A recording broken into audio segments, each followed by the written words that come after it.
أعوذ بالله من الشيطان الرجيم بسم الله الرحمن الرحيم الحمد لله رب العالمين الصلاة والسلام على أشرف الأنبياء والمرسلين سيدنا محمد وعلى آله وصحبه أجمعين. السلام عليكم ورحمة الله وبركاته. Okay, ang ating tatalakayin, patungkol ito sa katuruan sa mga pag-uugali ng mga Muslim.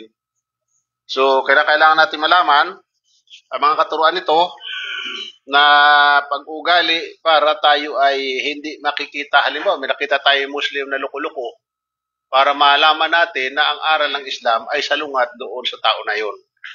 So, ating pag-uusapan dito ang patungkol sa pag-ugali dahil napakahalaga na malaman natin ang bawat isa sa atin ang ugali ng isang Muslim. Yung itinuturo hindi yung ginagawa ng isang Muslim. Yung itinuturo, kailangan malaman natin para makita natin kung saan doon ang, kumbaga sa nakita natin ang Muslim na loko-loko, mayabang, sinungaling, yan ba ay katuruan sa Islam?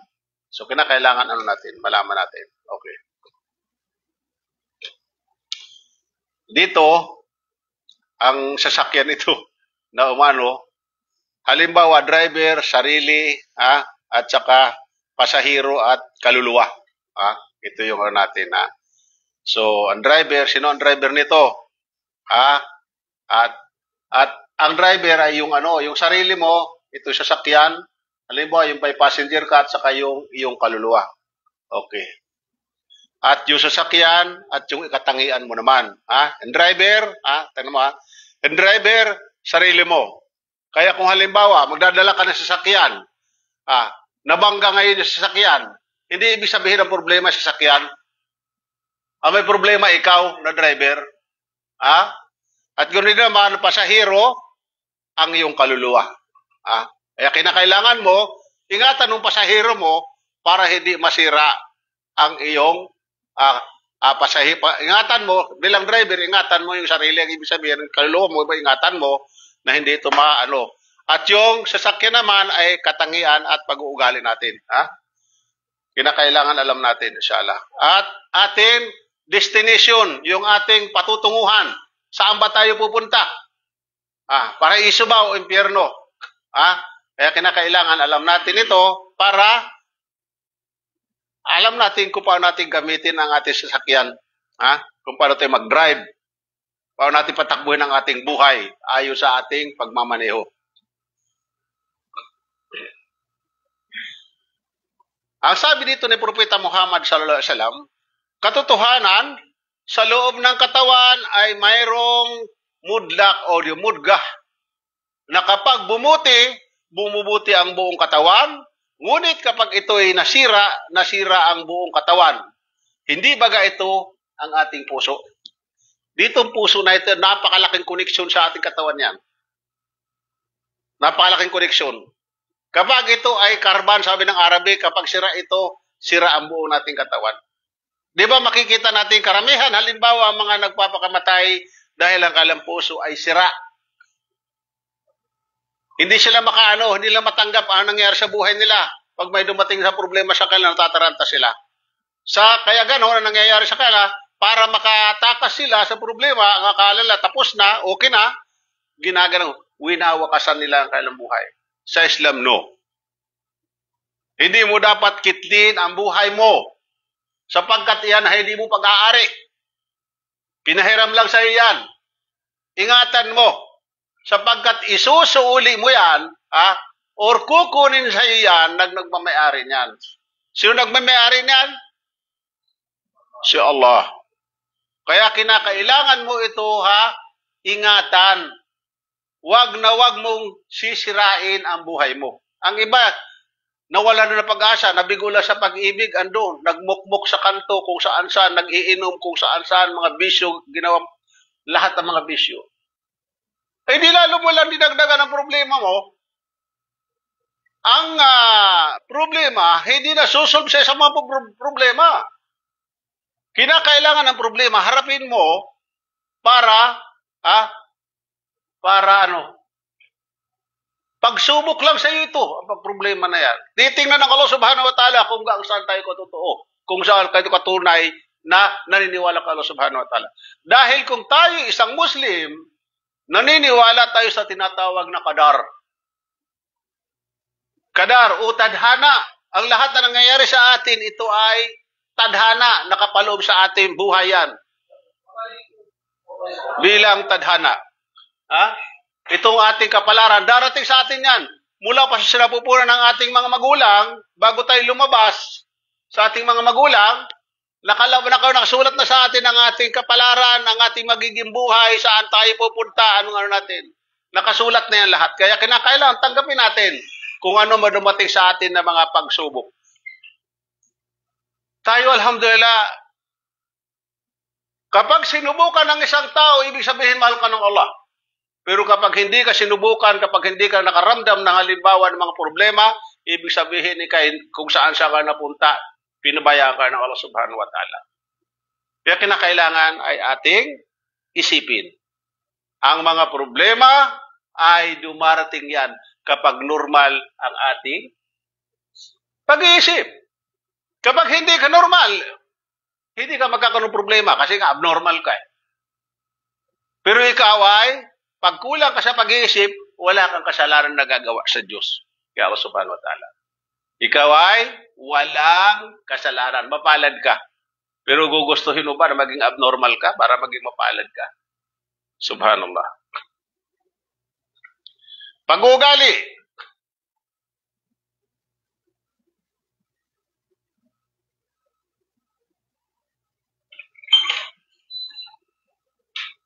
Ito yung paniniwala sa salita at gawa.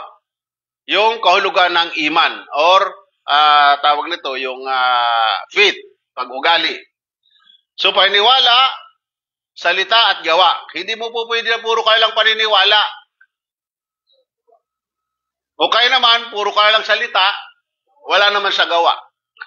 Kinakailangan pagsamahin mo itong tatlo. Mayroon kang paniniwala kay Allah at mayroon kang salita at isinasagawa mo. Hindi po pwede dito yung tulad halimbawa pinanggalingan nating mga relihiyon. I love you, Papa Jesus. I love God. Mahal ko Diyos. Anong ginawa mo? Anong ginawa mo? Ala, gigising ka sa umaga, hawak mo yung buti. Yan sa atin sa Caloocan, kapatid. Buhay dyan sa mga karamihan dyan, mga ganun ang buhay. Kaya makikita mo buhay sa atin. Isang kahig, isang tuka. Ibibili mo lang bigas. Isusugal pa. Subhanallah. Nakakapag-inom. May pulutan. Pero ang kanyang bahay, ang kanyang pamilya walang ulam. Dito sa Saudi Arabia, alhamdulillah, makikita natin ang mga tao. Pagdating sa umaga, saan sila pupunta? Nag-uunahan. Yung mga matutuwid, mayroon din naman, hindi naman matutuwid dito. Punta sa masjid. Bakit?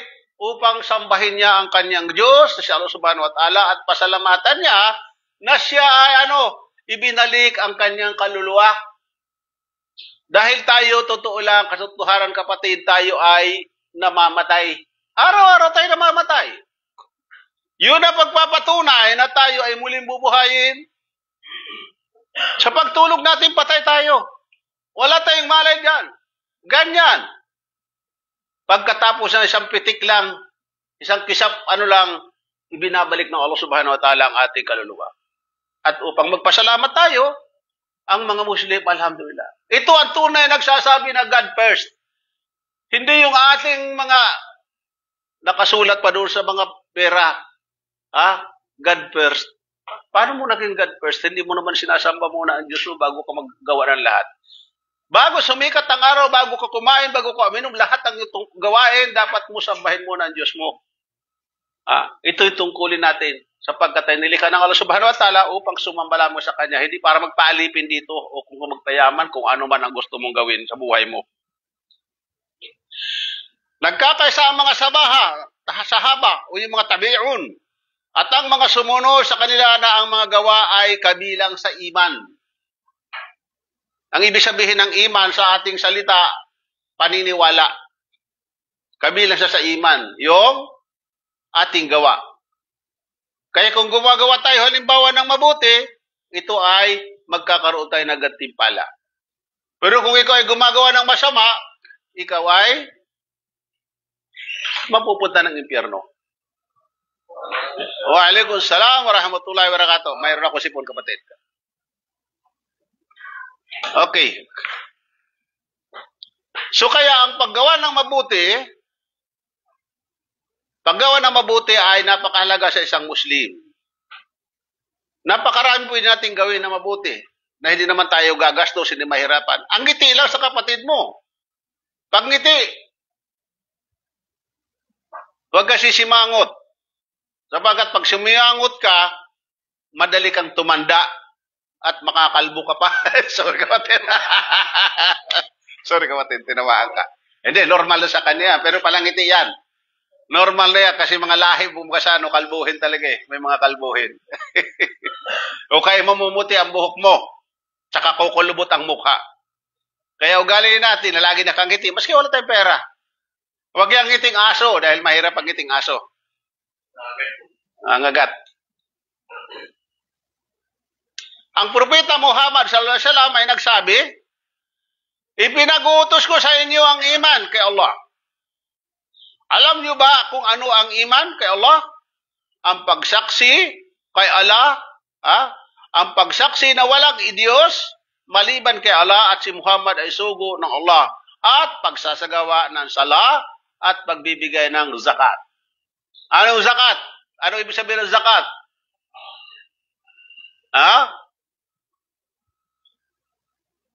Kawang gawa. Mayroon kang halimbawa kapatid, 1 milyon sa loob ng isang taon na naipon mo, malinis na yan, nakabili ka na lahat ng kotse o ano man kailangan mo, kukunin mo doon ang 2.5% at ibabahagi mo sa mga mahihirap na mga Muslim. Hindi mo pwedeng suluhin yan dahil hindi iyan. May karapatan ng kayamanan mo ang mga mahihirap para hindi ka pag-interesan o anuman o huldapin o patayin para kuhan ng kayamanan mo. Iyon ang paglilinis ng ating kayamanan. Yan ang ibig sabihin ng zakat. So dito, inutusan tayo na magsagaw ng sala. Dahil kung magbigay ka ng zakat at wala rin sala, wala rin magiging silbi ang iyong mga gawa.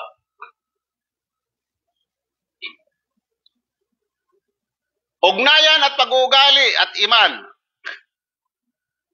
Ang pag-uugali ng Muslim ay nag-uugnay sa kanyang pananampalataya. Nag-uugnay yan. Hindi pwede mong maano sa kanyang pananampalataya ang pag-uugali ng isang Muslim. Makikita mo sa kanya yan. Kapag ang isang tao ay Muslim na nanampalataya at tunay na nanampalataya, ang kanyang pag-uugali ay mababaloob, matulungin, maawain. Kaya makikita natin dito ang mga Arabo, oo, may mga walang hiya, normal naman yan. Kasi kung walang hiya, hindi po pwede mabuhay ang halimbawa, ang isang bagay nang walang kasalungat. May positive at negative talaga yan. Normal yan, kahit anong bagay yan. Babae, may lalaki, may loko-loko, may mabuti, lahat yun, mayroong ano yan. So,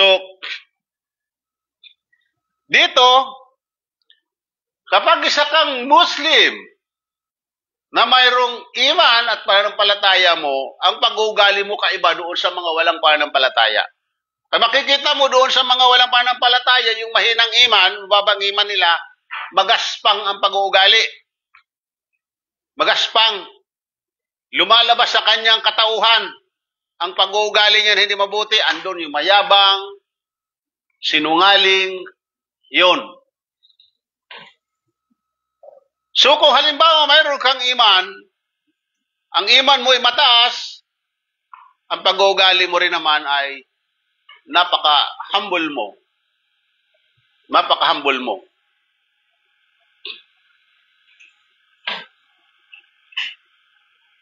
Dito ang paglabas ng pag-uugali ng Muslim ay sumasalamin sa kanyang panloob na pananampalataya. Mapapansin mo yan sa mga Muslim. Ang kanyang panlabas na pag-uugali, makikita mo yon sa kanyang pananampalataya o iman. Dahil sabi ko nga kanina, na pag-uugali ng isang Muslim na mayroong pananampalataya kay Allah subhanahu wa ta'ala at may paniniwala ay napaka-humble, napakababa ng loob. Makikita mo sa kanya ang pagiging mabuting tao. Makikita mo sa kanila. Lalo na ngayon sa mga darating na Ramadan, makikita natin ang mga Muslim na mga tunay.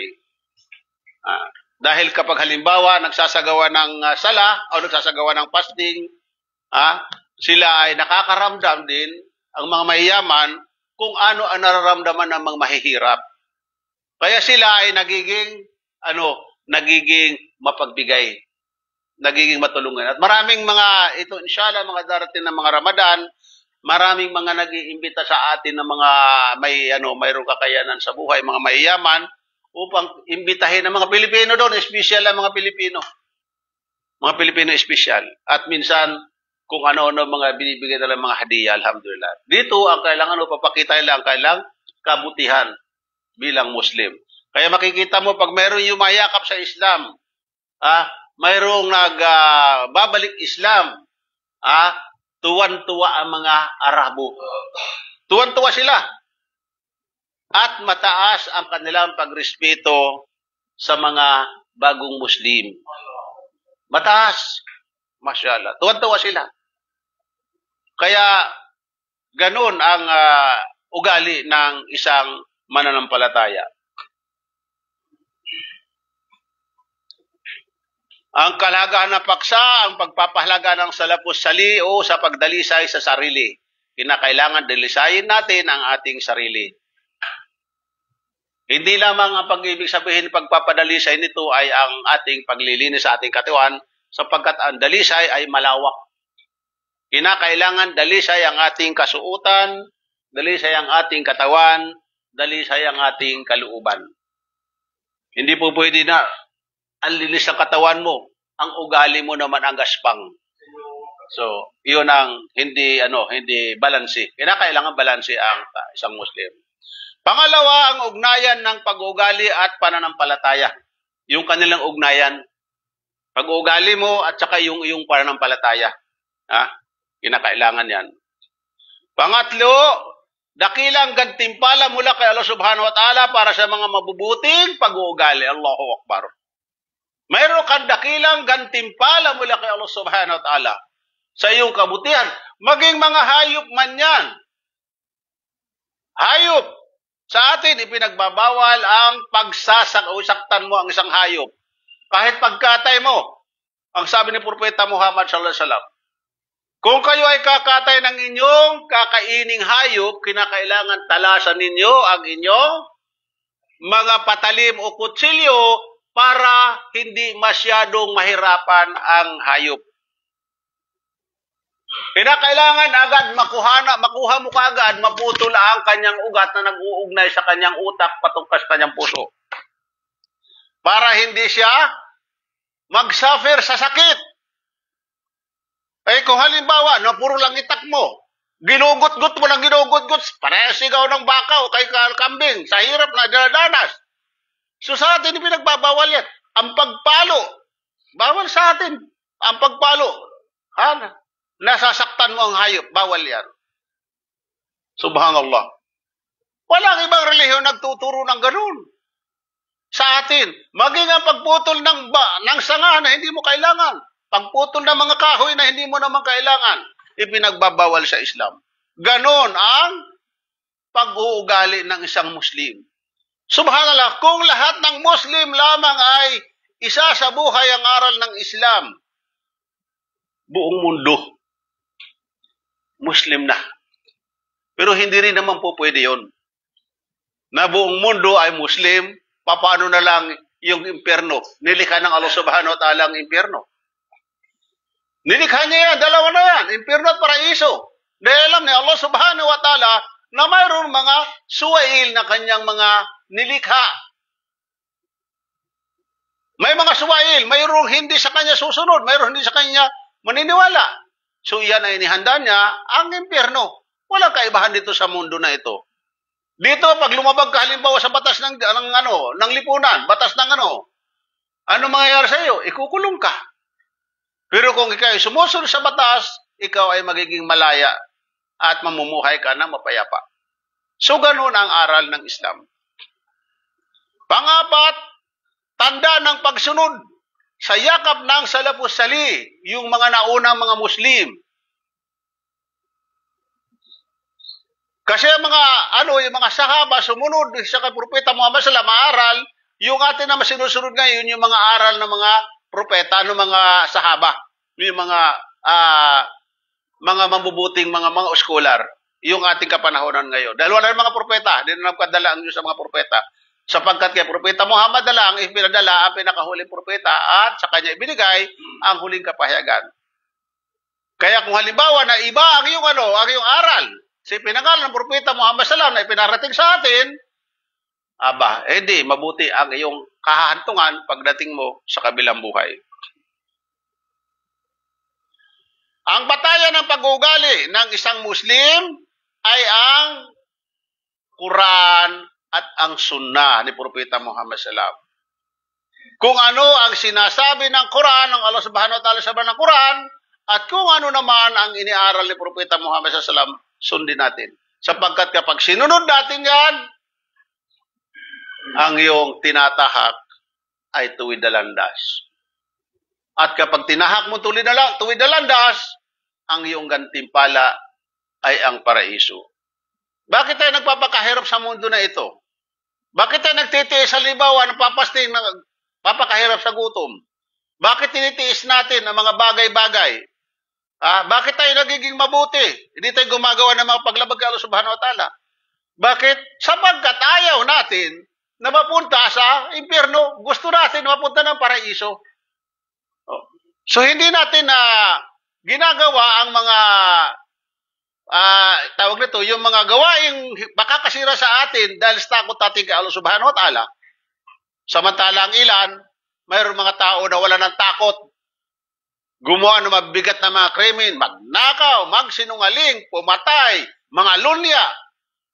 Wala na silang takot. Bakit? Sapagkat hindi nila sinusunod o wala silang pinagkukuhanan ng kanilang kaalaman, kaibang kailang pinagkuhanan ng kanilang kaalaman. Hindi kumuha sila sa Quran at Sunnah ng Propeta Muhammad sallallahu alaihi wasallam. At sabi ng Allah subhanahu wa ta'ala sa banal na Quran, at aming ibinaba o ipinahayag sa iyong aklat ang Quran bilang paglilinaw sa lahat ng bagay at bilang patnubay, Allahu Akbar, at habag at magandang balita para sa mga mananampalataya. Ang Quran ay habag. Dahil kung hindi sa atin ipinadala ang Quran, hindi natin alam kung paano ka magdasal, paano ka manamit, paano ka kumain. Lahat ng ginagawa natin dito sa ibabaw ng lupa, wala kang panuntunan ng buhay, kaya kung anong gagawin mo na lamang na akala mo tama. Dito sa Islam, mayroon tayong panuntunan. Patnubay mula kay Allah subhanahu wa ta'ala, habag. Dahil alam na Allah subhanahu wa ta'ala tayong mga tao, wala tayong kaalaman. Kakabiraso lang ipinagkaloob sa atin na kaalaman. So pinadalan tayo, magandang balita. Ano yung magandang balita? Napakagandang balita, ang iyong gantimpala. Nagagagantimpalaan ng Allah subhanahu wa ta'ala. Ang kanyang paraiso. Kaya kapag tayo hihingi ng paraiso, hingin natin kay Allah, huwag natin hingiin kanino? Kay Ama. Sapagkat baka sinong ama yan, hindi natin kilala yung ama na yan. Bakit tatay natin? Huwag rin natin hihingiin kay kay Lord. Baka sa drug lord tayo mapunta. Delikado yan. Tawagin mo ang pangalan ng iyong Diyos sapagkat siya nagpakilala sa atin. Ang sabi ng Allah subhanahu wa ta'ala, Bismillahirrahmanirrahim, Innani ana Allah, la ilaha illa ana fa'budni wa qaimi salali dikri. Katotohanan, sabi niya, ako si Allah. Wala ka ng ibang Diyos liban sa akin, kaya't ikay mag-alala sala bilang pag-alala sa akin. Allahu Akbar. Nagpakilala siya. Kaya huwag mong tatawagin siya ng Jesus, sapagkat hindi Jesus ang kanyang pangalan. Huwag mo tatawagin siyang Yahweh, sapagkat hindi Yahweh ang kanyang pinakalalang pangalan. Huwag mo tatawagin siyang Jehovah. Huwag mo tatawagin siyang God or Lord. Baka mapunta ka nga sa tinasabi ko kanina, maging drug lord ang iyong mahingian ng delikado. Mapapahamak ka. O kayong naniniwala, sabi dito ng Quran, o kayong naniniwala, sumunod kayo kay Allah at sumunod sa sugo na si Muhammad. Sumunod ka nga kay Allah, hindi ka naman sumunod sa sugo. So kapag hindi ka sumunod kay Propeta Muhammad sallam, ibig sabihin hindi ka sumunod sa sugo. Waalaikumsalam warahmatullahi wabarakatuh. Masyaallah. Allahu Akbar. At sa mga namumunong kabilang sa inyo. So ibig sabihin dito, sundin natin ang mga namumuno sa atin. Dahil wala na ang Propeta Muhammad sallam, kung sino namumuno sa mga Muslim, sundin natin. Ito yung sabi ng Allah subhanahu wa ta'ala.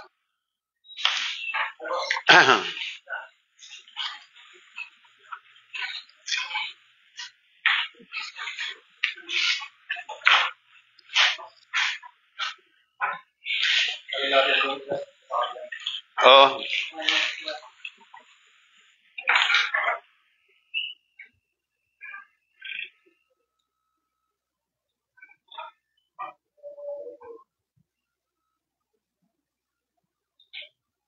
Abro pa-register kayo dito.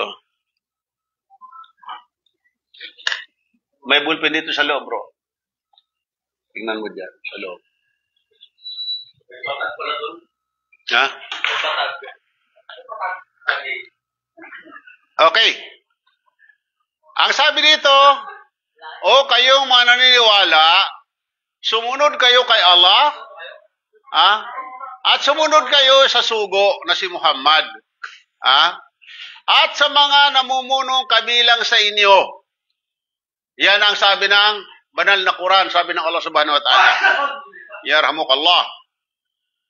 At kung kayo ay hindi magkasundo hinggil sa anumang bagay na inyong isanggun nito kay Allah at sa kanyang sugo, kung tunay nga na kayo ay naniwala kay Allah at huling araw, yan ang pinakamabuting paraan at higit na makatarungan o makahulugan bilang papaliwanag o pagpapaliwanag.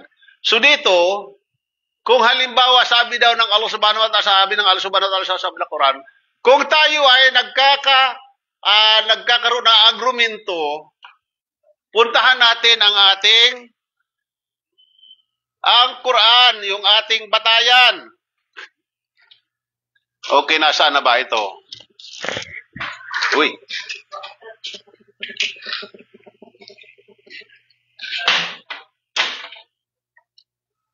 Puntahan daw natin ito, ang Quran, at ang sunan ng Propeta Muhammad sallam, yung mga hadith, meron siyang mga hadith, mga aral niya, yan ang ating puntahan. Dahil kung tayo hindi pupunta dito, hindi tayo magkakaintindihan. Kaya nandito yung batas para tayo magkasundo ng mga Muslim. Kaya alhamdulillah, walang pagsasalungatan sa mga Muslim patungkol sa aral. Saan ka man pumunta, dito sa ibabaw ng kalupaan, kapag ikaw halimbawa ay nagpunta bilang Muslim sa lugar na yon, isa ang ating aral na mababasa natin sa banal na Quran. So, alhamdulillah, may paalala sa atin ng Allah subhanahu wa ta'ala. Pinaalalahanan tayo para hindi tayo magkaroon ng pagkakasalungatan.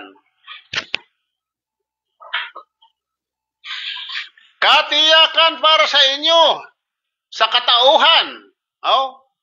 Nang sugo ni Allah subhanahu wa ta'ala isang mahusay na halimbawa. Isang mahusay na halimbawa para sa sinumang umaasa na makikipagtipan kay Allah subhanahu wa ta'ala sa huling araw at sa tuwina ay nag-aalala kay Allah subhanahu wa ta'ala. Alhamdulillah. So ito yung sabi ng banal na Quran, chapter 33 verse 21 sa ating banal na Quran. Bugto, may ada ka na ko, ang Quran? Di na tatagang kita unina. Hindi, alhamdulillah. Okay.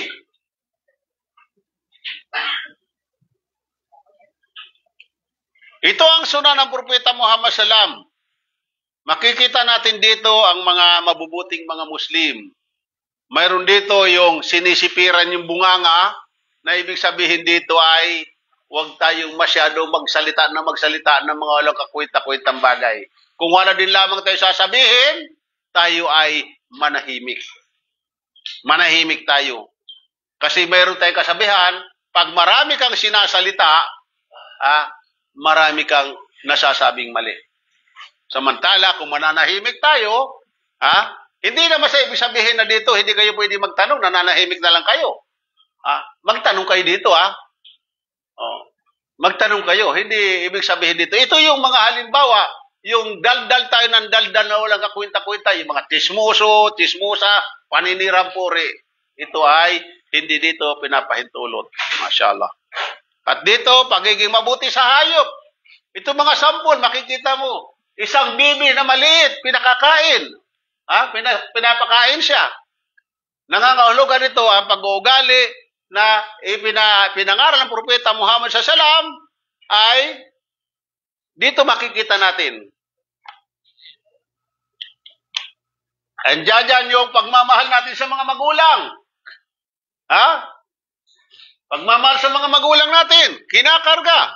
Kinakarga ang kanyang mga magulang kapag hindi makalakad na, hindi tulad halimbawa sa ibang na minumura-mura ang mga magulang, ikinukulong kung ano-ano, subhanallah. Sa Islam, no.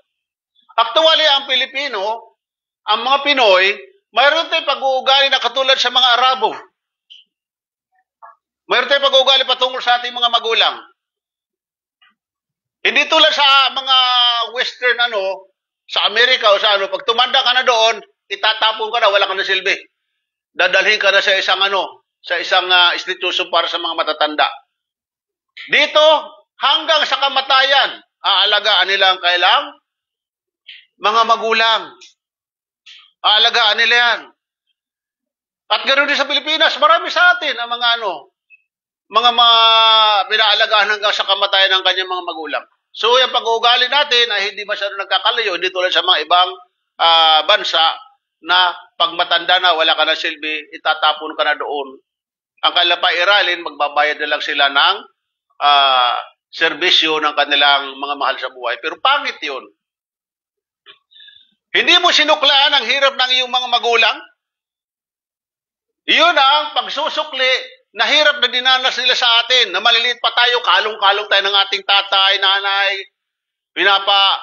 inaano tayo hanggang sa tayo matuto na ngayon, tapos pagdating na matanda na sila, tayo, hindi natin sila minamahal sa Islam, no? Ang Islam, pagmamahal sa Islam.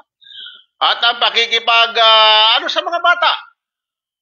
Pakipag-ugnayan. At ganoon din naman, pagdating sa batas, kinakailangan pantay. Wala siyang mahirap, walang mayaman. Pag nagkasala ka sa batas ng Islam, ikaw dapat ipataw sa iyo ang nararapat na parusa. Maging sino ka man. Dahil ang batas ng Diyos ay hindi pwede mong itulabagin. Hindi tulad dito sa mga hindi Muslim na ang batas doon ay para lamang sa mga mahihirap. Pag mayaman, hindi kasapo sa batas. Biruin mo sa atin, convicted na nga, andun pa sa Senado, nasa Kongreso pa, mga convicted na yun, Subhanallah. Ikaw na mahirap, nagnakaw ka lang halimbawa ng isang saging, ikukulong ka. Sila kung magnakaw ay, subhanallah, bilyon ang ninanakaw pero sila ay malaya. ito ang batas na gawa ng tao at gawa ng ating mga mambabatas, kaya sila ang unang bumubutas ng kanilang batas na ginawa. Para sa atin lang yung batas, hindi sila kasama doon sa batas na yun, sapagkat sila ang gumawa ng batas. Dito, sa Islam, wala kahit hari ka. Kapag ikaw ay lumabag sa batas ng Allah subhanahu wa ta'ala, nararapat na ikaw ay parusahan. Hindi ka dito exempted. Kaya dito, ang tao ay mapayapa na namumuhay. Mapayapa dito, maglakad ka dito, alhamdulillah. Wala kang kakain, wala kang halimbawa, gutom ka, wala kang pera, pumasok ka sa mga tindahan, sa mga restaurant na yan, sabihin mo wala akong pera, gusto kong kumain. Bibigyan ka ng pagkain. Ganun ang mga ano dito. Kaya napakaganda na mamuhay dito, alhamdulillah. For 38 years ko rito, na pamumuhay ko, alhamdulillah, mas gusto ko mamuhay dito kaysa sa atin, alhamdulillah.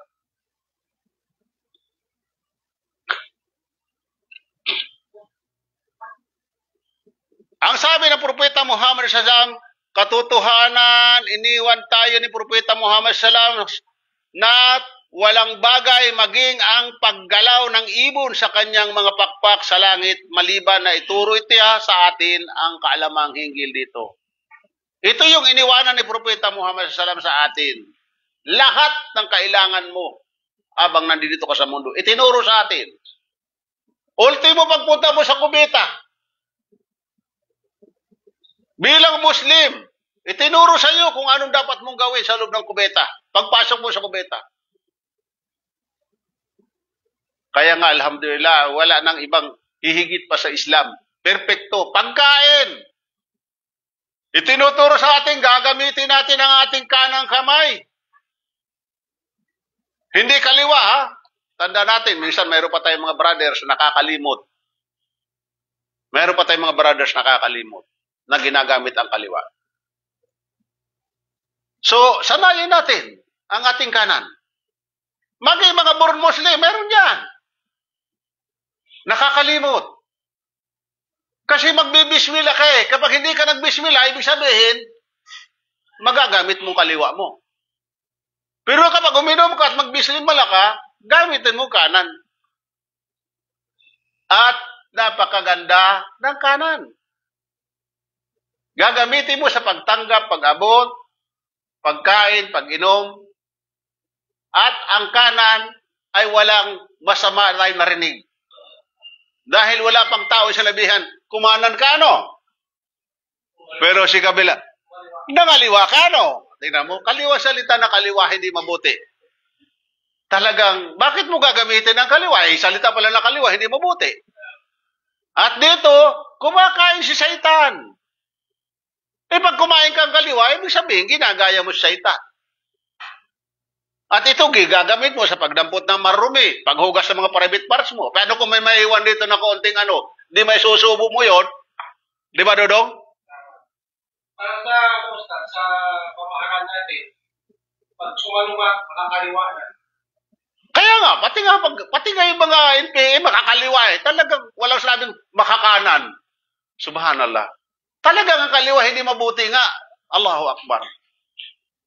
Kitin mo Islam, mayroon siyang mga bagay-bagay na itinuro sa atin ni Propeta Muhammad SAW para sa kabutihan natin. Di ba? Maging sa pakikipagkamay mo, pag mo gagamitin ng kaliwa, o kanan, o kaliwa, wala kayong kanan. Kasi halimbawa, pag kamay mo ng kaliwa, sasapakin ka. Di ba? So yun ay mga aral ng Propeta Muhammad SAW. Napakaganda ng aral na kanyang iniwan sa atin. Pati mga ibon nga eh. Sabi na, pati mga ibon, nung galaw ang pakpak ng ibon, maliban sa mga tinuro niya, kumpleto. Walang iniwan si Propeta Muhammad SAW na aral. Walang naiwan, nakalimutan. Yan ang pagpapatunay kay Propeta Muhammad SAW na siya ay sugo ng Allah Subhanahu wa Ta'ala. Para sa atin, habag sa atin, mga tao. Ang problema ng iba, sabihin nila, sisira Propeta Muhammad. Propeta ninyo, ang daming asawa. Subhanallah. Hindi nila alam, ang pag-aasawa ni Propeta Muhammad ang higit sa isa, ito upang, ituro sa atin ang tamang pag-aasawa. Kasi nung kapanahon ng Propeta Muhammad SAW, nung kanyang panahon, nung bago pa siya dumating, ang tao, walang limit sa pag-aasawa. Kapag sobrang yaman, walang limit, kahit ilang asawa mo. Panahon ni Propeta Solomon, ilang asawa ni Propeta Solomon? 1,000. So walang limit. Pagdating ni Propeta Muhammad SAW, nilimitahan. Bakit? Alam niya na darating, Allah subhanahu wa ta'ala, darating ang panahon, ni isang asawa, hirap mong buhayin. So nagbigay siya ng limit doon sa mga tao na mayroong kakayanan. At hindi lang basta-basta na limit ito, mga kapatid. Dahil kapag sabi mag-asawa ka ng hanggang 4, kung maibibigay mo ang katarungan. Mayaman ka, okay, yaman-yaman mo. Sapat na ba? Pwede ka makapag-asawa ng 4 na. Dahil mayaman ka, kaya mo suplayan ng mga pagkain. Ay, paano si Manoy? Kaya? So yan ang tinatawag na may limit. Nilimitahan lang. At kukunti lamang sa mga Muslim ang mayroong asawa na 4 na mahirap yun. Sakit sa ulo yun. Sa atin naman, kapasidad natin, yung isa nga, hirap na tayo. Tapos magdadagdag ka pa ng isa. Magdadagdag ka pa ng 3. Anong klase ka? Pambihirang buhay yun o. Subhanallah. Kaya kailangan, isipin mo na natin ng 10 beses bago gumawa ng ganun. Kung kaya ba? Kasi baka hindi natin makayanan, ultimo brief, hindi na tayo makabili. Subhanallah. At saka sa Islam, bawal dito ang hindi kasal. Bawal ang kabit. Kinakailangan, pakasalan mo lahat yan, yung asawa mo. Legal. Legal sa batas ng Diyos. Ngayon, kung mayroong mga bansa na hindi tumatanggap ng ganon, legalidad, ang Islam tayo ay, alhamdulillah, mayroon tayong dyan. Dahil itong sinusunod natin, ay batas mula kay Allah subhanahu wa ta'ala, ang lumikha ng kalangitan at kalupaan.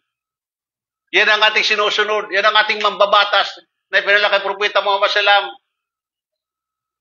Kaya kapag sinunod natin siya, at ang Propeta Muhammad SAW, dahil ang kanyang batas ay kung anong ipinapatupad ni Propeta Muhammad SAW, yan ang batas niya. So, ibig sabihin yan ay hindi ka mapapahamak. Pero kapag lilihis mo ang batas, sinuway mo ang batas, asahan mo na ikaw ay mapapalayo.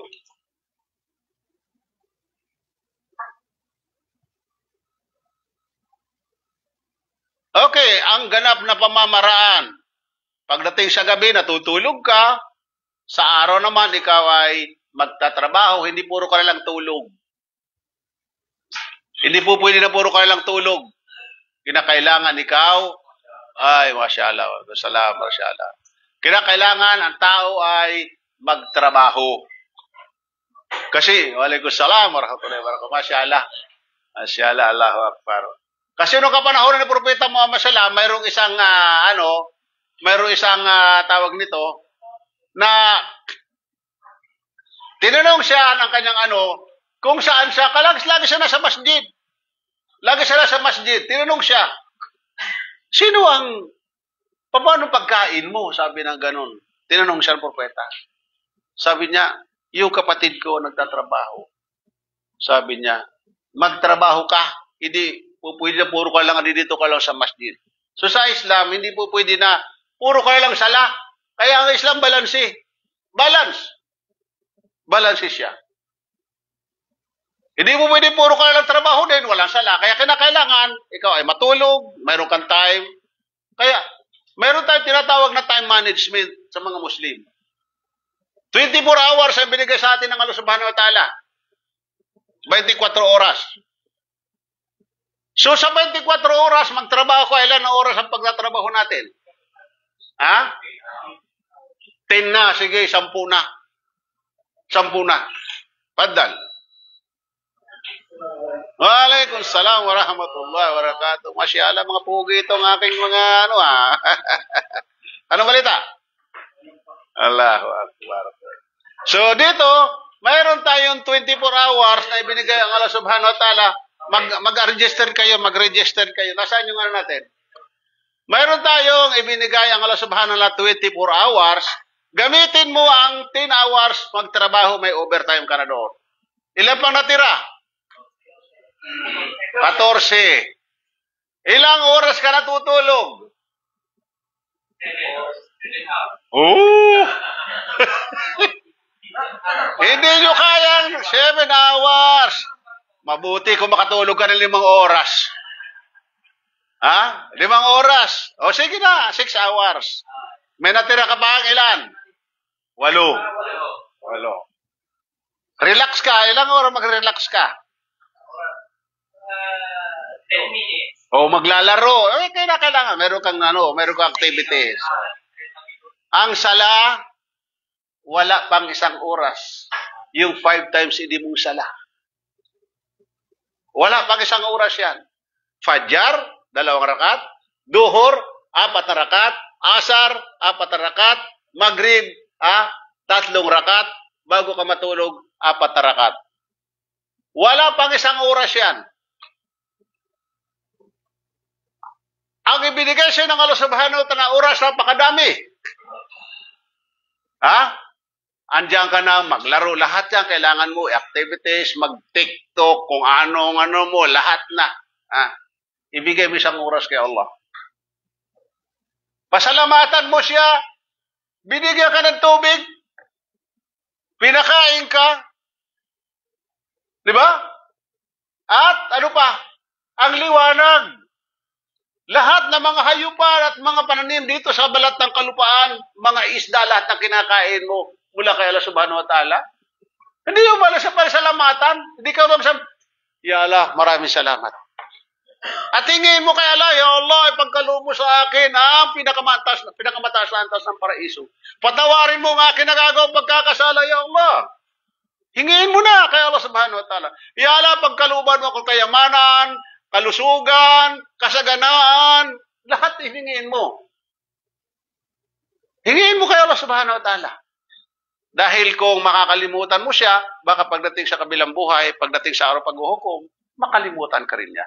Kailangan natin ng paraiso, mga kapatid. Wala may gusto dito ng impyerno. Sino may gusto dito ng impyerno? Mayroon akong gift na ibibigay. Masyala si kapatid.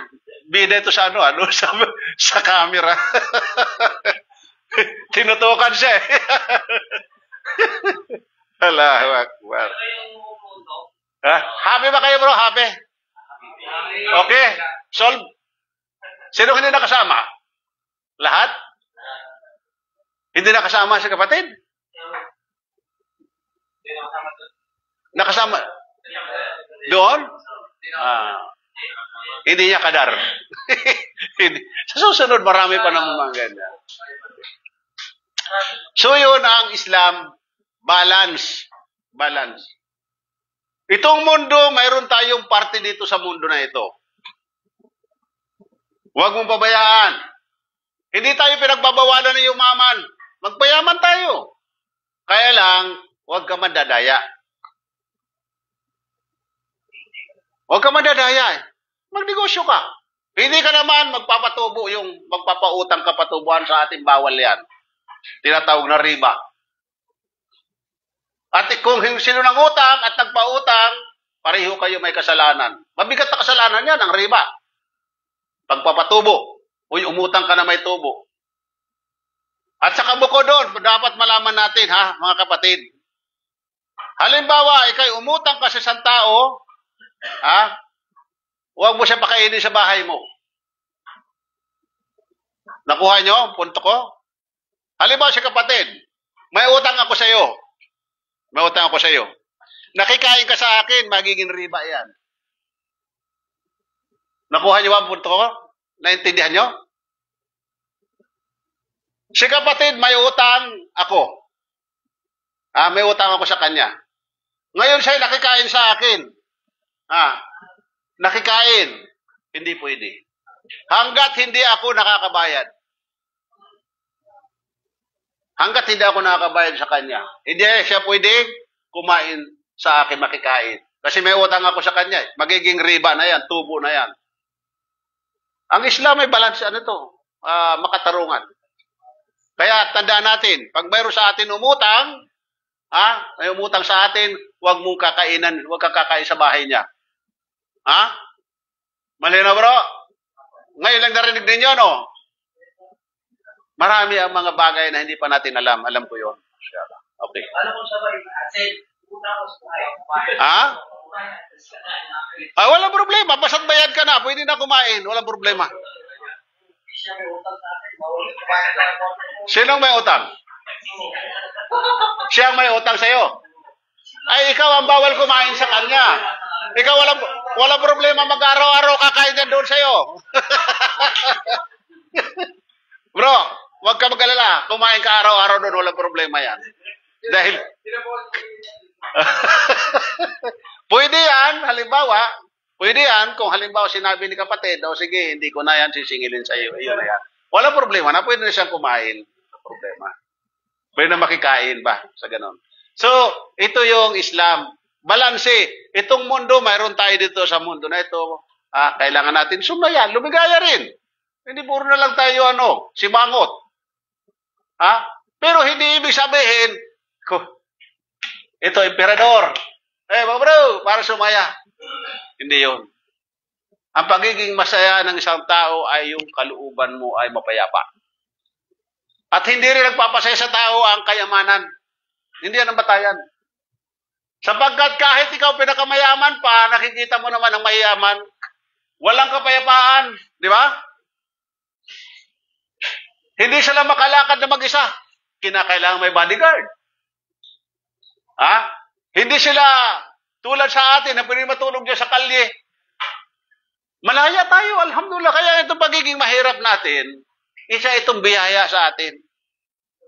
Dahil kung mayaman tayo, wala tayo dito sa Saudi Arabia na ito at hindi tayo makikinig kay Brother Rashid sa kanyang mga paliwanag.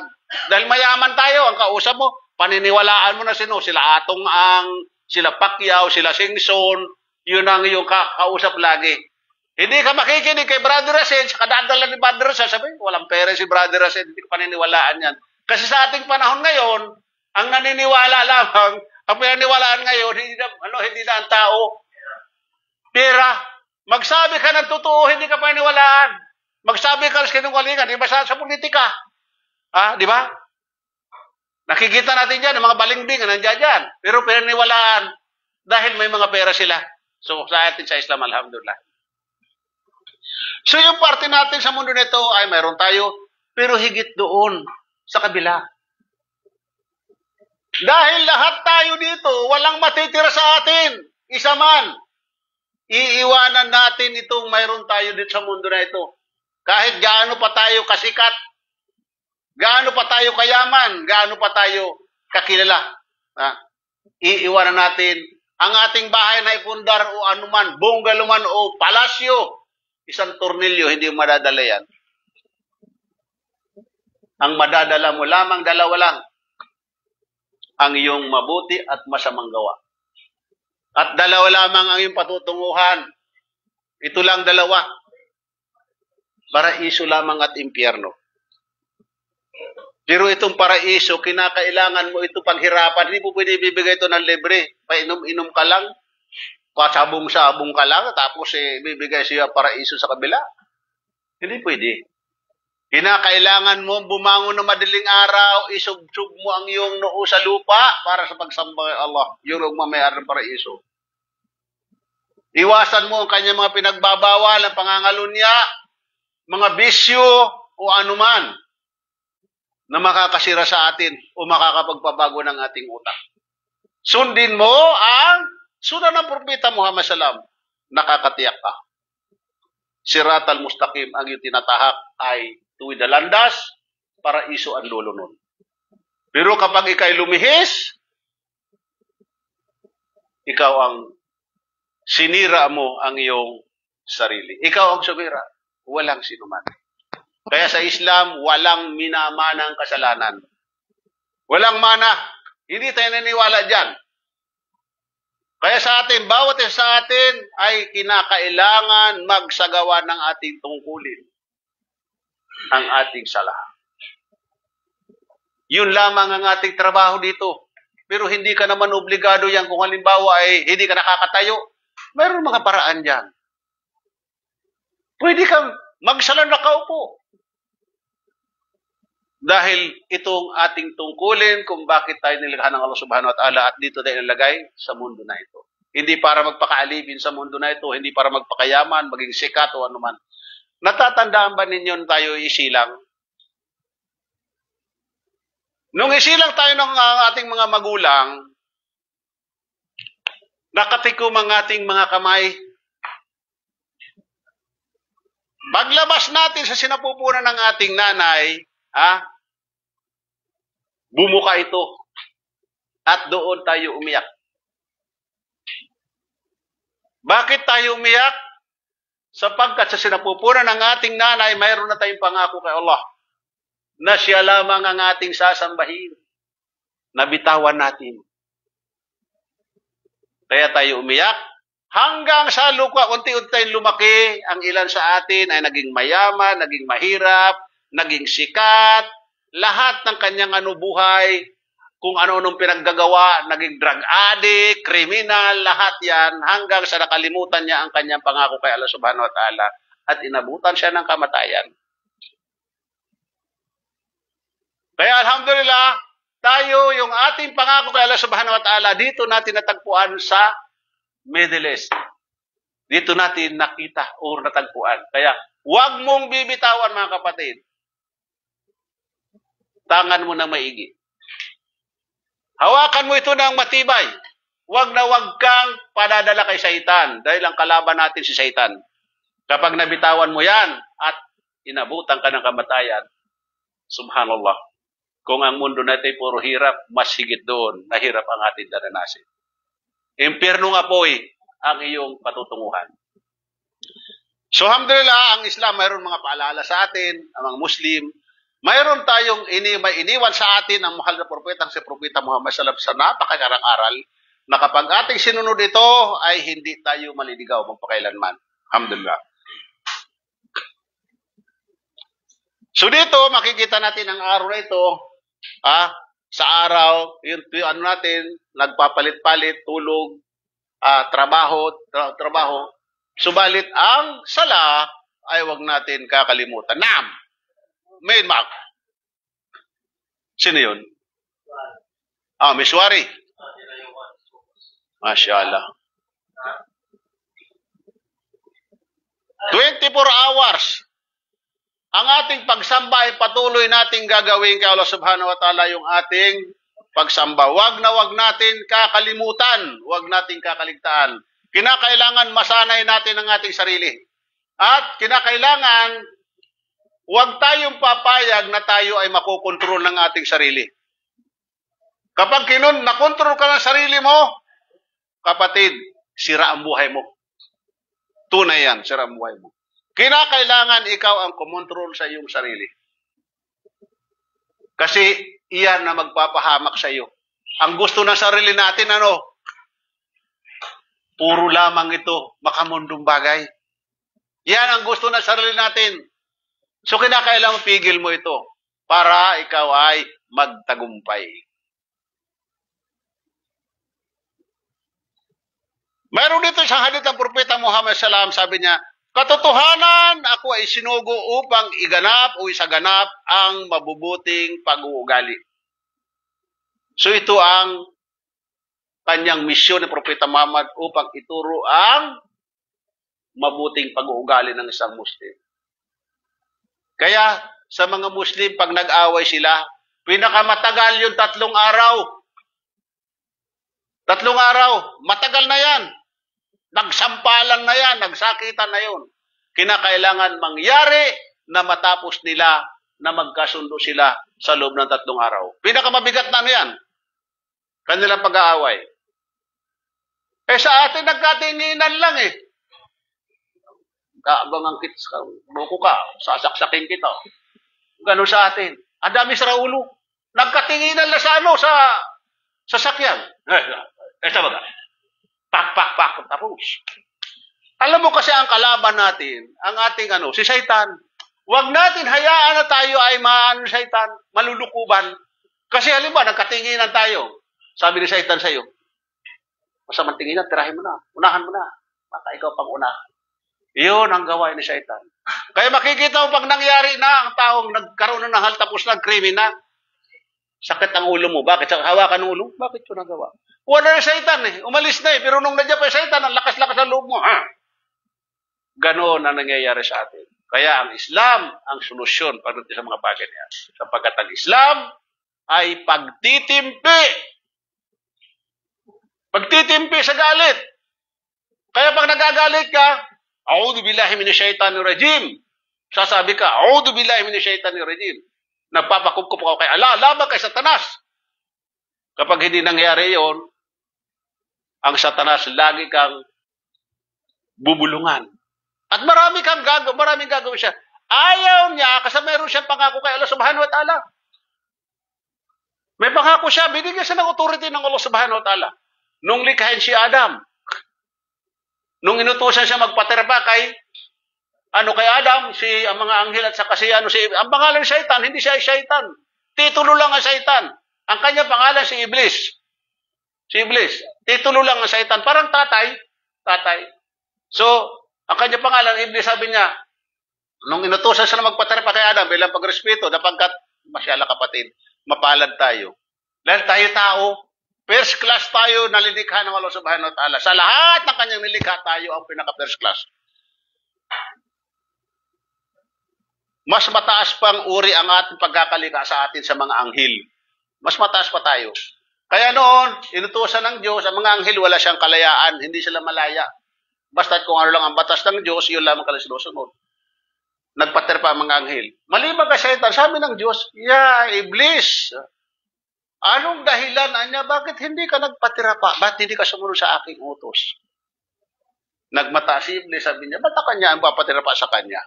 Nilikha mo lang siya mula sa putik, samantala niya ako, nilikha mo mula sa apoy. Kaya sabi ng Diyos sa kanya, wala kang karapatan manirahan dito sa paraiso na ito. Oh, masyaallah. Ano ba yan? Ginatan? Masyaallah. So, mag-ano kayo? Isa-isa kuha kayo ng bro? Isa-isa o dalawa-dalawa para hindi mapuno ang Dalawa-dalawa. So dito, bakit niya ako magpapatira pa sa kanya? Nilikha mo lang siya sa apoy, samantalaan niya ako. Nilikha mo lang siya sa putik, samantalaan niya ako nilikha mula sa apoy. Kaya sabi ng Diyos, wala kang karapatan manirahan dito. Kasi nasa paraiso sila eh. Sabi niya, umalis ka dito. Humingi siya ng isang salita. Sabi niya, Ya Allah, pagkalooban mo ako ng buhay, sabi niya, hanggang sa dulo ng panahon, at ililigaw ko ang mga anak ni Adam. Maliban na niya doon sa mga sumasampalataya sa iyo. So sabi ng Diyos, magagawa mo. Mangyayari ang gusto mo, sabi niya. Subalit ang lahat niya na susunod sa iyo, itatapon kong lahat sa impyerno, kasama ka. At ang sumasampalataya sa akin ay hindi mo kakayanan. Kaya ang ating panlaban dito, ang ating panampalataya kay Allah subhanahu wa ta'ala, ang ating sala, ang ating sandata. Kapag mayroon kang sala, na kumpleto mo ang sala mo 5 times a day, matibay ka, matatag ka. Hindi ka basta-basta matitinag ni Satan sapagkat mayroon kang laban kay Satan. So yun ang dahilan kung bakit tayo nakakagawa ng mga pag-uugali. Minsan magaspang, mayabang, o ano-ano. Minsan nakakagawa pa tayo ng mga bibigat na mga krimen dahil sa ating dahil kay Satan, sa kagagawa ni Satan. Ito yung mga huwaran ng pag-uugali. Ang mga propeta at ang mga isang Hudyo. Okay. Ang propeta at ang isang bulag. Ang propeta at ang mga tao sa Taif. So doon, sabi dito, katotohanan ikaw ay nagtataglay ng dakilang pag-uugali na huwaran sa kagandahang asal. Dahil ang propeta Muhammad sallallahu alaihi wasallam nung kanyang kapanahunan, wala siyang sinisino. Wala sa kanyang tinitingnan, ano man ang lahi mo, pinanggalingan, ano ka man, Hudyo ka man, Kristiyano ka man, o ano man. maging dito sa Taif. Kasi itong Taif na ito, ang mga tao dito sa Saudi, itong Arabian Peninsula nung araw ay puro mga, ano dito, yung mga kufar, yung mga sumasamba sa mga Diyos-Diyusan, mga ano, kung ano-ano, mga ano dito, mga reliyon dito. Sapagkat sila mga paganisto, pagano dito, mga pagano. Nung pumunta si Propeta Muhammad sa Taif, nagpunta siya doon upang magbigay ng aral o paliwanag, udawa sa mga taga-Taif. Inutusan ng mga taga-Taif ang mga bata upang batuhin ang Propeta Muhammad sallallahu alaihi wasallam. Pinagbabato siya hanggang sa sugatan siya. So tinanong siya ni Anghel Gabriel. Sabi ni Anghel Gabriel, anong gusto mo? Sabi niya, Muhammad, hingiin mo. At pag uumpugin ko yung dalawang bato na yan, o yung bundok na yan niya, sa Taif na yan. Ano sagot ng Propeta Muhammad sallallahu alaihi wasallam? Subhanallah, napakaganda ng kanya salita. Sagot niya. Sabi niya, wag. Baka mayroon niya mag-Muslim na isa dyan. Biruin mo? Baka mayroon mag-Muslim na isa dyan, sabi niya. Hindi ginawa ni Propeta Muhammad sallallahu alaihi wasallam ang sinabi ni Anghel Gabriel. So alhamdulillah, makikita natin ang buong Arabian Peninsula at halos na nasakop ang buong mundo ng mga Muslim. Allahu Akbar. Lumaganap ang Islam, hindi sa pamamagitan ng karahasan, kundi sa pamamagitan ng magandang pangangaral, magandang pananalita.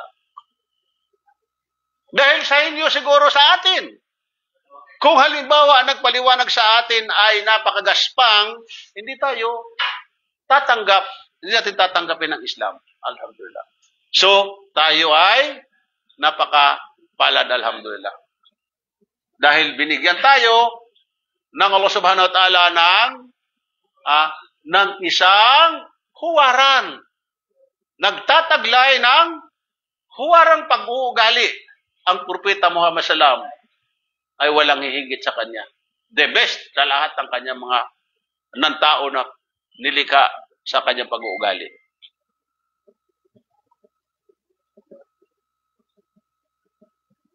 Mga kahigitan ng mabuting pag-uugali.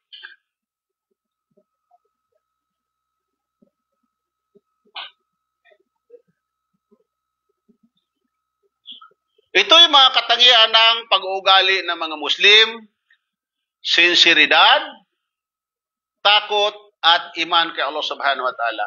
Ano ibig sabihin ng iman ulit? Ulitin natin yung iman. Pananampalataya ang ibig sabihin ng salitang iman, Pananampalataya or faith sa English. Sinseridad, saka yung takot at kay Allah subhanahu wa ta'ala. Yan yung mga katangian ng pag-uugali ng isang Muslim. Pangalawa, lakas ng kanyang koneksyon kay Allah subhanahu wa ta'ala. Ano ang koneksyon niya? Yung kanyang sala. Yung 5 times hindi niya sala, yan ang kanyang koneksyon sa kanyang pananampalataya kay Allah subhanahu wa ta'ala. Pangatlo, pagkakapapakupkup at pananalig kay Allah subhanahu wa ta'ala. Lahat kapag mayroon tayong problema, magpakupkup tayo kay Allah subhanahu wa ta'ala at manalig lamang tayo. Hindi tayo mananalig kung kani-kanino. Kahirapan man yan o dumating sa atin mga pagsubok, kaya na lamang tayo manalig. Pangapat, mabuti sa mga magulang.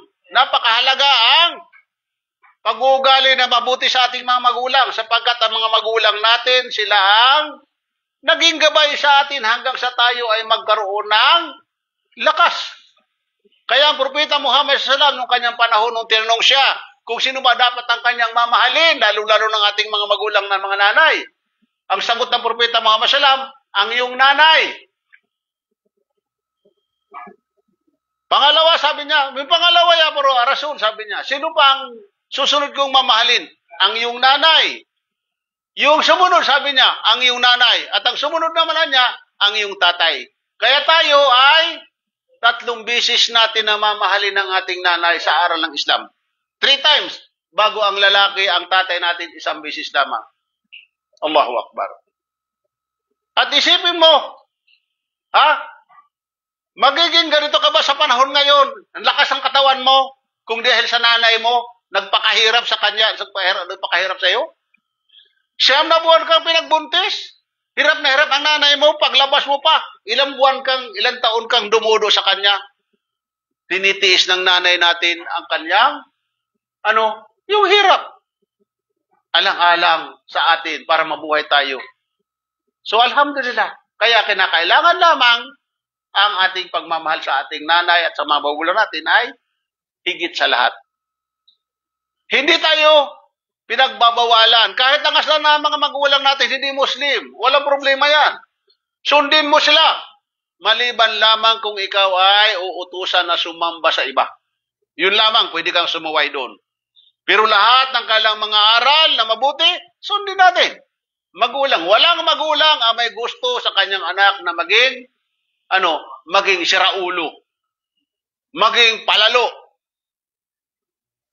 Sundin natin. Ngunit kapag tayo inutusan naman na sumamba sa iba, huwag. Sabihin mo, nanay, tatay, sorry. Mahal ko kayo, subalit hindi ko ipagpapalit ang pagsamba ko kay Allah subhanahu wa ta'ala, pagsamba kay Nazareno. Hindi ako sasamba kay Nazareno, hindi ako sasamba kay Manawag, hindi ako sasamba kay Jesus, hindi ako sasamba kay Maria, hindi ako sasamba kay San Antonio, San Agustin, San Nicolas, at kung sino-sino. Sasambahin ko lamang ang sinamba ni Jesus, si Allah. Ganon ang Islam. Pero sa mga iba-ibang aral, mga magulang natin, ibang pangangaral, sundin natin.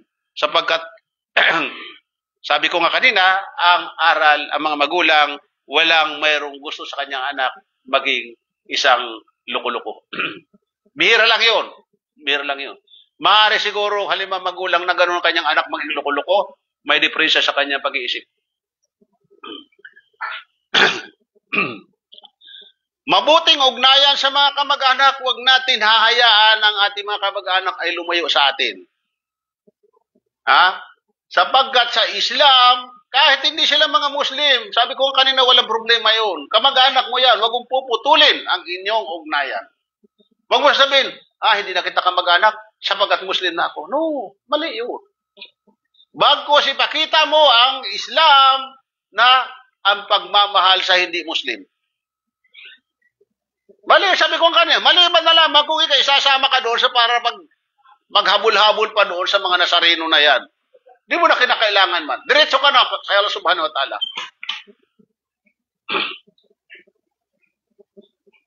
Sa kapitbahay,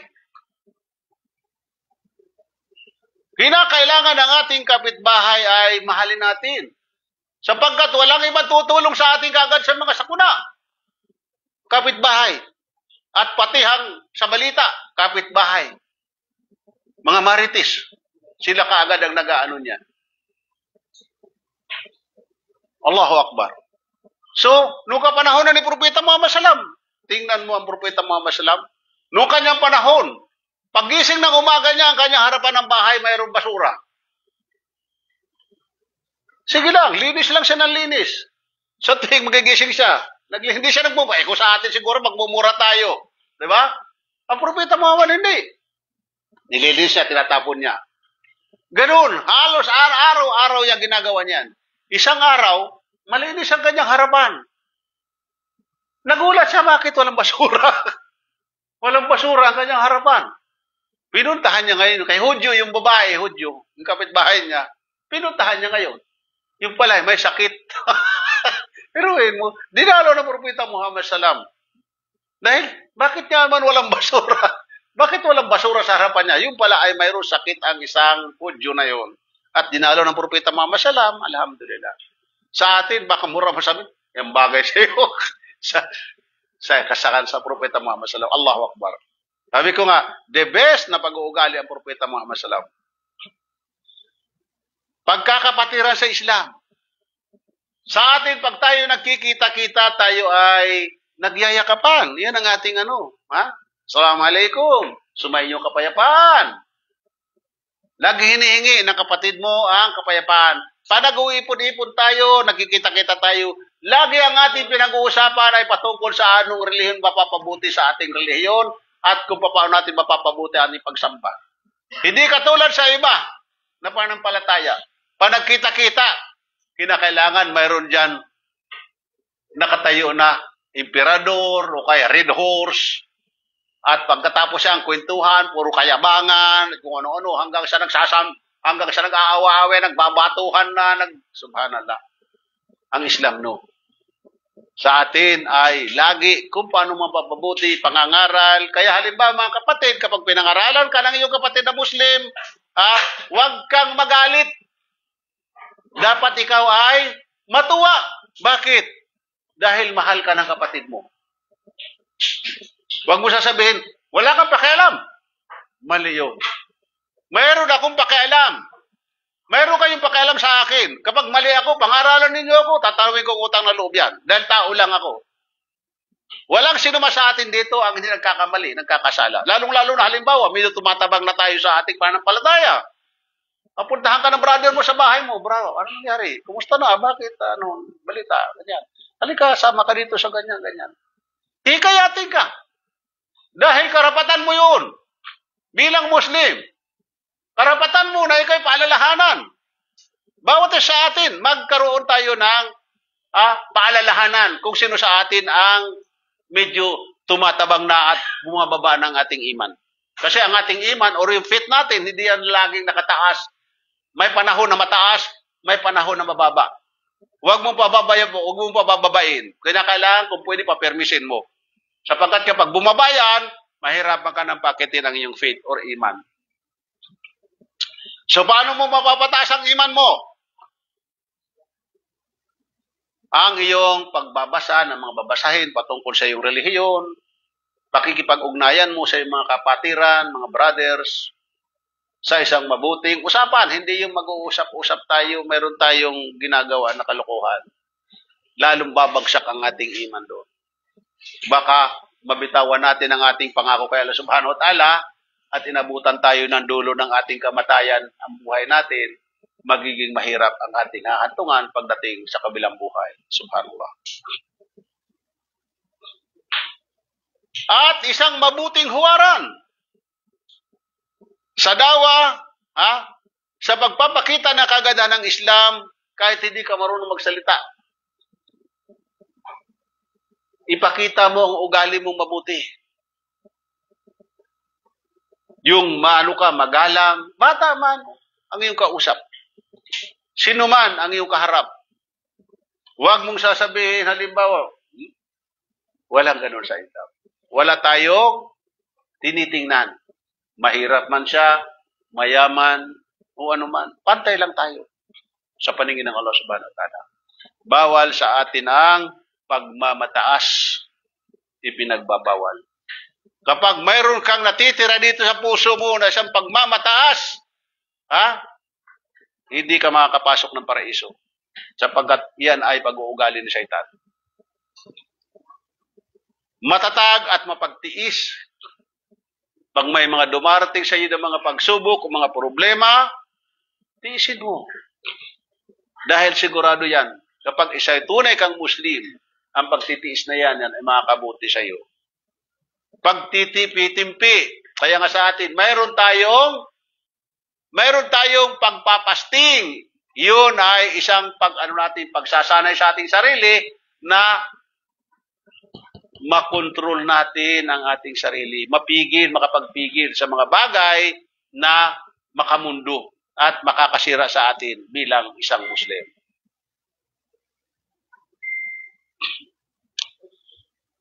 Pipiliin natin ang mga kaibigan ng mga matutuwid na tao. Huwag kang basta-basta sasama sa mga grupo. Kahit librehin ka araw-araw na sigarilyo, hindi mo kaibigan yun. Kaaway mo yun. Kahit araw-araw librehin ka ng ng inumin o ano man yan nakakalasing. Ilibre ka na lang lahat lagi. Huwag mong isipin na kaibigan mo. Kaaway mo yan. Dahil sisirain ang buhay mo. Ang pipiliin mo yung mga tao ay ang mga mabubuti at laging nagsasala. Mga nag-aaral. Mga matatalino, may mga kaalaman sa Islam. Mga matasang kaalaman sa Islam. Yan ang inyong didikitan. Mga namumuno ng sa relihiyong Islam. Dahil mayroon kayong makukuha sa kanya na kaalaman. Lalo-lalo na yung mga scholar natin. Yan ang kaibiganin ninyo hanggat maaari. Sigurado kayo na mayroon kayong makapag-share siya sa iyo ng mabuting kaalaman o pag-uugali at kaalaman. Madadagdagan ang kaalaman. Huwag kang mananatili sa iyong kwarto. Sa iyong loob ng kwarto mo na mag-isa. Huwag kang mananatili. Lumabas ka. Kapag mayroon kang problema, huwag mong hayaan ang problema mo na mamalagi sa iyo. Kasi hanggat nag-iisa ka, ang problema mo ay madadagdagan at lalapit sa iyo ang Satan. Gaano ka bubulukan ng Satan? Sasabihin ng Satan, halika, tira ka para makalimot ka. So yun, hanggang sa ikaw ay malulung na. Sira ng buhay mo. Subhanallah. At dito ay kinakailangan ay mapagkumbaba ang isang Muslim. Huwag natin, halimbawa, kapatid, napasigaw sa akin, nasigawan niya ako. Hindi makipagmataasan pa ako sa kanya. Hayaan ko siyang tapusin niya muna yung kanyang galit. Sapagkat kapag halimbawa, nagsalubong kami, pataasan yan. Pataasan yan. Ngayon, kung halimbawa ako'y nanahimik, hindi na magpapatuloy yan. Ganon ang Muslim. Ganon ang pag-uugali na dapat natin ugaliin. Hindi yung nasigawan halimbawa, ikaw naman, sige, nagkasigawan na kayo hanggang sa nagsuntukan na kayo lahat na. Dahil wala na ang pagpapakumbaba at yung unawa. Nawawala ang unawa. Nasisira yung ego mo. Huwag natin pairalin yung ating ego. Ano lang yan? Fried chicken. Ano mo lang yan? Lisin mo yung fried chicken na lang. Subhanallah. Malinis, kinakailangan malinis at masinop. Hindi lamang sa ating katawan, kundi sa ating ding pag-uugali at sa pamamahay din natin. Ay, minsan, di natin maiwasan dito sa Saudi Arabia. Minsan ay ang kwarto natin. Minsan natin mawalisan dahil siyempre, biruin mo tutulog ka na lang minsan may mga pa. Ay, marumi. Normal, minsan sa ating buhay dito dahil tayo mag-isa lang dito, alhamdulillah. Pero, inshallah, sikapin din natin. Paglinisin at masinop. Yung lalong mga gamit natin, di balibag dito, balibag doon. So yan ang mga pag-uugali ng mga Muslim, dapat natin iiwasan ng mga ganyan. Mga salaula. Tapat at pagkakatiwalaan. Sa ating pangako, sa ating kapwa, kinakailangan maging totoo tayo. Pag mayroon tayo pinangako, kinakailangan natin sundin. At kung hindi natin nagawa, humingi tayo ng paumanhin. Ganun lang naman kasimple. Hindi yung halimbawa nangako ka lang, ikaw pang galit ngayon. Di ba? So sa Islam, no. Kinakailangan na pagkatiwalaan ka, mayroon masaya pinagkatiwala na gamit, tiwala. Anuhan mo? Ingatan mo sapagkat ipinagkatiwala sa iyo. Okay? Mapagbigay, ngunit hindi mapag-aksaya. Ang Islam ay nagbabawal na tayo ay mapag-aksaya. Kaya mga kapatid, paalala nga pala yung ating tubig natitira dito ubusin natin bago natin iiwanan o kay dalhin natin. Minsan kasi may mga tubig na kaunti lang ang bawas. Ganito lang iniiwanan na. So haram sa Islam mga kapatid. Haram. Sapagkat ito ay bigay ng Allah subhanahu wa ta'ala. Minsan may mga naiiwan dito. Sabi ko sayang itong mga ganitong tubig. So, ang ginagawa ko, idinidilig ko na lang doon. Idinidilig ko sa Sheikh Murad. Mayroon din siyang tanim-tanim para padilig ko kayo pag-inom ng mga hayop. Kasi bawal din kung tutuusin, itapo natin ito at tubig. At saka hindi rin naman po pwede halimbawa iinumin ng kasi baka maya mayroon tayong sakit na kuha ng isang So, ito So, ang ginagawa sa mga Muslim, mayroon tayong makikita na yung mga tirang ganito, ang ginagawa nila, iniipon, tapos ipinadidilig sa mga halaman, ipinapainom sa mga hayop, yung mga pusa, tapos yun ang So yun ang ating lagi natin tandaan na ang pag-aaksaya sa Islam ay pinagbabawal yung mga ganitong So kung mayroon tayong tubig, halimbawa, ubusin natin. Busin natin, huwag natin iwanan. Kung hindi naman, dalhin natin. Okay?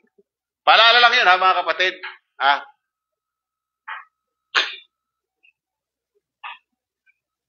At kontento at mapagpasalamat. Kung ano man ang mayroon tayo na tanggap natin. Halimbawa, ito, mashallah, binigay ni bro. Kontento ka na, magpasalamat ka kay Allah subhanahu wa ta'ala. Kung ano ang mayroon tayo, wag natin hahangarin yung wala sa atin. Kung ano pinagkaloob, alhamdulillah.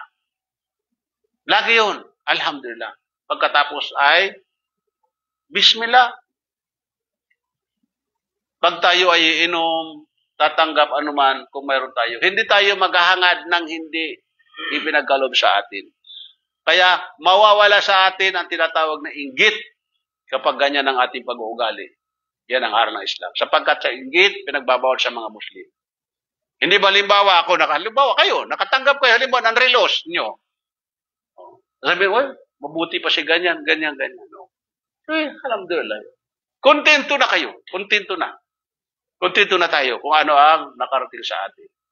Hindi na tayo maghahangad pa kung ano pa, sayang, bating ganyan. Alhamdulillah. So ito yung ugali na pinaka mabuti sa Muslim. At ang kanyang pagpapasalamat lagi. Alhamdulillah. Kahit halimbawa, binigyan ka ng tubig ni bro. Alhamdulillah bro. So yun ang ano mo. Si bro, meron siyang reward na ibinigay ng Allah subhanahu wa ta'ala. Mayroon tayong dito sumusulat sa ating balikat na dalawang anghel. Yung nasa kanan natin, ito yung sumusulat ng ating mabuting gawa. Halimbawa, binigyan ka ng tubig na isang kapatid. Isusulat dito ng anghel sa kanan ng 10 times mong gawa. 10 times yan, isang ginawa mo. Pagkatapos naman, itong kaliwa ang sumusulat ng iyong masamang gawa. At ang kagandahan dito, yung isang nagawa mong kasalanan, ay isa lamang ang isusulat dito. Samantala dito, isa mong mabuting ginawa, times 10 ang ibibigay sa iyo ng Allah subhanahu wa ta'ala. Allahu Akbar. So itong talaan na ito ay, ito yung ipapakita sa atin pagdating sa araw paghuhukom at ang titimbangin yan. Kung saan ang mabuti, ang mas marami, ikaw ay magtatagumpay sa kabilang buhay, ang paraiso. At kung mas marami naman ang iyong mabuti, ang masamang gawa mo, ikaw ay sa impyerno naman ang iyong patutunguhan. So ganun lamang ang Islam. Kaya kinakailangan, maraming paggawa ng mabuti na magagawa natin dito sa mundo habang dito pa tayo. Napakarami. Ang pagngiti, mashallah. Pagngiti, isa na yan sa mga pag-uugali natin na mabuti na dapat tayo ay gagawin lagi natin. Ang pakikipagtalo sa Islam ay pinagbabawal. Ang pakikipagtalo sapagkat itong pakikipagtalo ay walang kahantungan nito kundi ang salpukan, mag-away lamang. Kaya sabi ko kanina, kung halimbawa ang isa ay sumisigaw ng malakas, galit, hayaan mo siya magalit. Hayaan mo siya magalit. Dahil sigurado yan, kapag hindi mo siya lubong ang galit niya, hindi niya tutuloy yan. Titigil yun. Saka kayo mag-usap kayo pag halimbawa malumanay na ang kanyang isip. Normal na ang kanyang Kasi nga, dumarating sa atin minsan ang ating pag-uugali ay minsan ay sa buryon, minsan may problema naapektuhan yung ating pag-iisip. So yun ang sa atin ay iwasan natin ang pagipagtalo. At ang sabi ng Allah subhanahu wa ta'ala sa banal na Quran, walang nakikipagtalo hinggil sa mga aya o kapahayagan ni Allah subhanahu wa ta'ala maliban niya o mga di naniniwala. Yung mga hindi naniniwala. Pero kung pa'y naniniwala ka, hindi ka magipagtalo patungkol sa Quran at patungkol sa aral ng Islam. Dahil alam mo. Pero kung hindi ka naniwala kay Allah subhanahu wa ta'ala, hindi ka naniwala na may Diyos, hindi ka naniwala na mayroong darating araw paghuhukom, iyon yung mga tao na walang paniniwala. At walang pagtatalo sa panahon ng Hajj. Kaya doon, pag ikaw halimbawa nag-Hajj, walang nag-aaway doon. Sapagkat ito yung verse ng banal na Quran ang kanilang pinagbabatayan. Doon pag halimbawa mayroong hindi nagkasundo, bigayan na yan. Ayan na yan. Kasi nga pinagbabawal ang pagtatalo. Masasayang ang iyong Hajj. Mawawala. Mawawala ang reward mo. Napakalaki ng reward ng Hajj mo. Tapos mawawala lamang. At yung pag-Hajj ay hindi basta-basta. Mahirap ang pag-Hajj. Sakripisyo yan doon. Biruin mo maglalakad ka ng malayo sa init ng araw. Tapos, mabuti nga yung mga taga-center dito sa ating center dito at mayroon tayong tinutulugan na maganda sa loob. Paano na lang yung mga hindi sakop ng Islamic Center yung dito. Yung mga nandiyan dyan tutulong sa mga kalsada na yan kung saan-saan. Yung hirap. Dito alhamdulillah, napasarap ng buhay dito mag-Hajj sa center na ito. Dahil yung sponsor natin, yung Ar-Raji, yan ang nag-sponsor sa atin. Dito mayroong hadith ng Propeta Muhammad SAW, gagarantayahan ko ang bahay sa ibaba ng paraiso para sa sinumang iwanan ang pakikipagtalo kahit na siya ay tama. Kahit tama ka, ginagarantayahan ni Propeta Muhammad SAW ang bahay ng paraiso mo. Allahu Akbar. At bahay sa gitna ng paraiso para sa sinumang iniwan o iwanan ang pakikipagsinungaling o pagsisinungaling. Kahit na ito ay pabiro. Kahit ang pabiro pala sa atin ay ipinagbabawal din na pagsisinungaling. Kaya sa atin, tama lang ang sasabihin mo. Eksakto. At bahay sa ibataas ng paraiso sa sinumang pagbutihin ang kanyang pag-uugali. Allahu Akbar. Itong mga pag-uugali pala natin na ito, na pagbubutihin natin, ay mayroon pala itong gantimpala ang paraiso ng Allah Subhanahu wa Ta'ala. Masyaallah.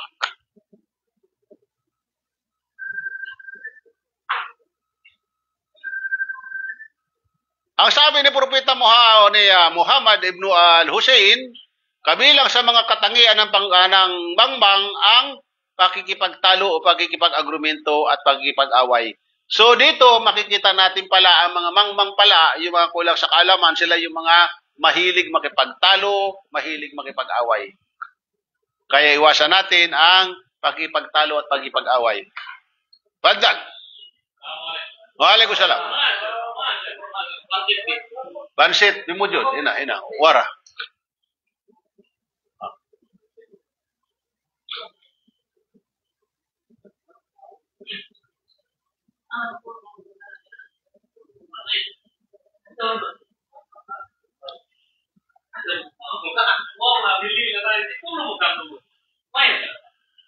So ang dulot ng pagipagtalo ay kufar at pagkaligaw. Kaya makikita natin sa mga ilang may nagtatangan na relihiyon, kung ano-anong pinaggagawa nila, na hindi naman naayon sa aral ng Islam. Tulad nito, sa taas, ito yung Shia, yung ginagawa ng mga Shia. Tingnan mo, sa Christianity yung naggaganon tayo, ng mga Kristiyano pa tayo, Penitensya, mas matinggi sa kanila, kutsilyo. Sa atin, ano lang kawayan lang sa kanila, kutsilyo. Subhanallah. At dito, tingnan mo, nagsasasayaw. Pero sabi nila, mga Muslim sila. Sabi nila, mga Muslim sila. At yun, makikita mo, lahat yan ay tinatawag na bida sa Arabic. O, ano ba ibig sabihin ng bida? Ligaw. Mga ligaw. Wala sa tamang katuruan. Sapagkat dito sa taas, pinagbabawal ng Propeta Muhammad SAW, saktan mo ang iyong katawan. Hindi tatuan nga, bawal sa atin Pero dahil sa minsan sa atin, mayroon tayong mga tato. Dahil tayo naman, dati naman tayong mga Muslim, mga Kristiyano naman tayo, wala naman pinagbawal sa atin. Dahil akala, pampagandang lalaki na ito, yung astig ang dating mo pag may tato ka. Subhanallah.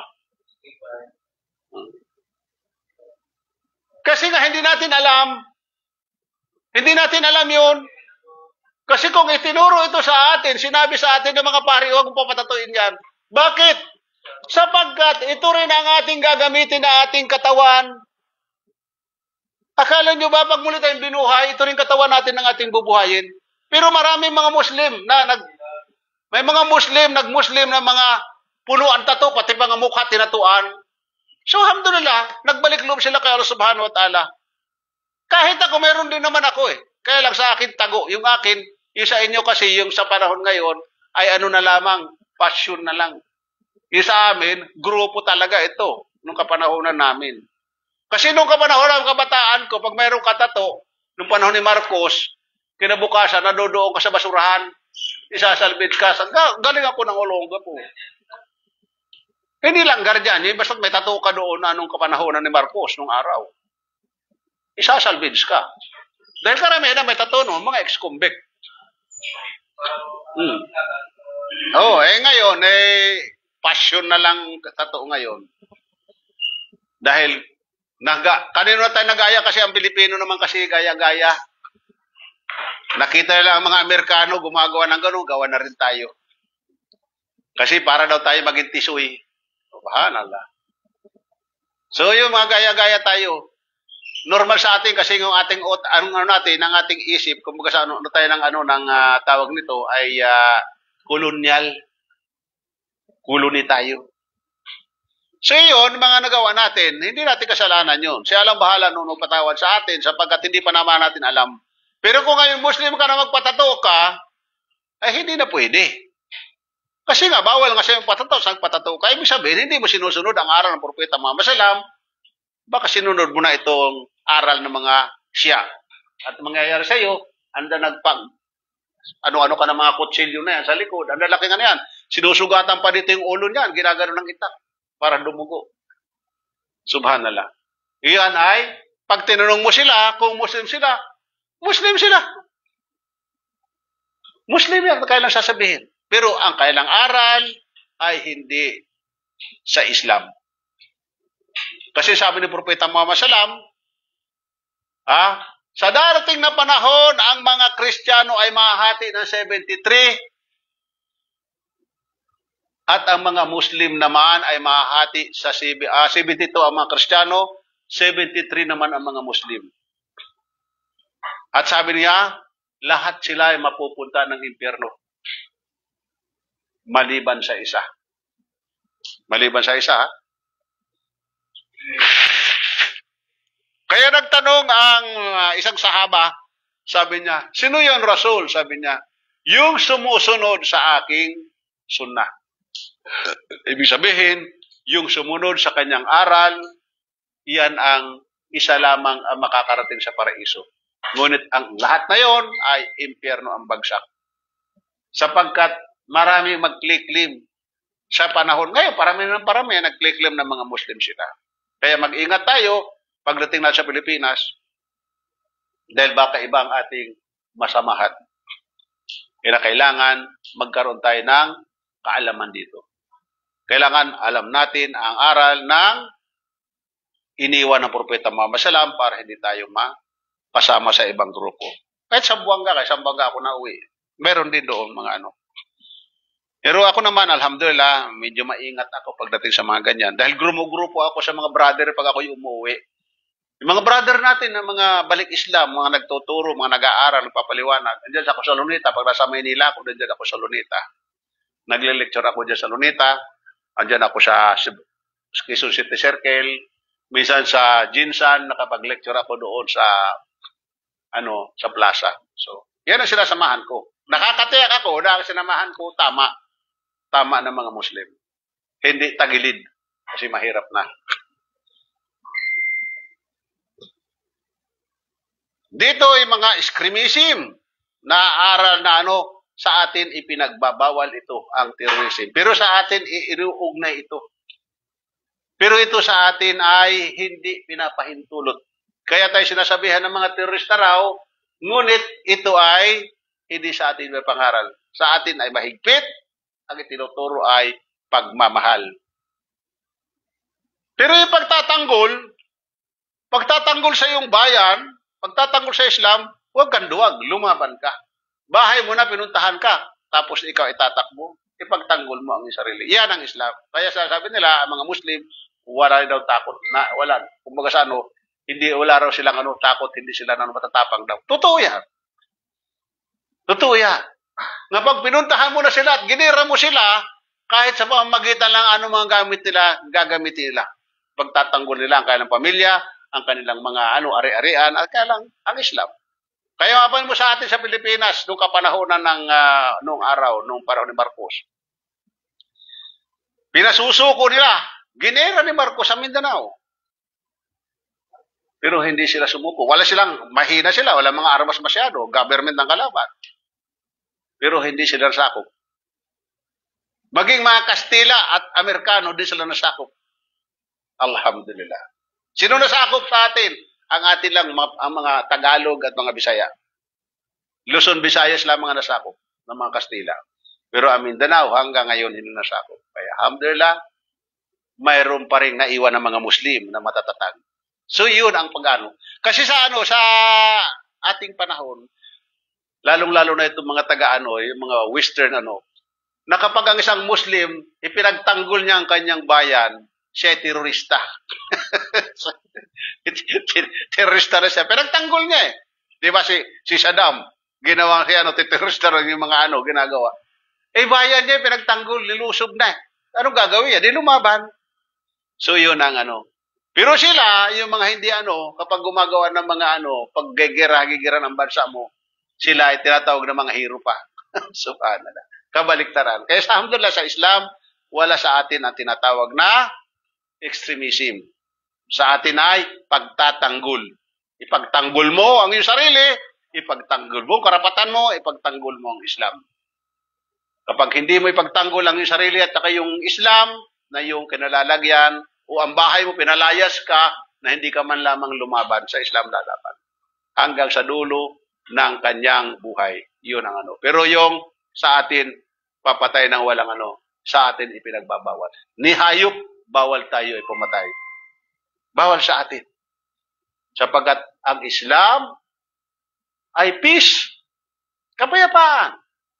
Kaya nga, assalamualaikum warahmatullahi wabarakatuh. Sumayin niyo ang kapayapaan at ang papala ng Allah subhanahu wa ta'ala. Pero kung mayroon mang gumagawa ng ganon, yan ay maaaring politics. Wala sa aral ng Islam yan. At sabi ng Allah subhanahu wa ta'ala sa Quran, at ganyan nga namin kayo ginawang isang ummatan, wasatan. Masya Allah. Ummasan, ibig sabihin ng ummatan, yung umma, nasyon. Allahu Akbar. Ito yung ibig sabihin ng wasatiya, fi asma wa sifat,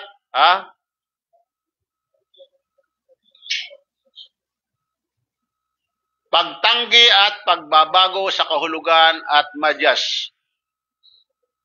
Ito naman as yung musyabiha, ang paghahambing kay Allah subhanahu wa ta'ala. Fi a'ila, Jabiriya al-Wakadariya. Ito yung walang kalayaan ang tao, at dito naman ay pagtanggi sa qadar o tao ang lumikha sa kanyang mga gawa. So ito yung mga ibig sabihin na tinatawag na wasatiyah.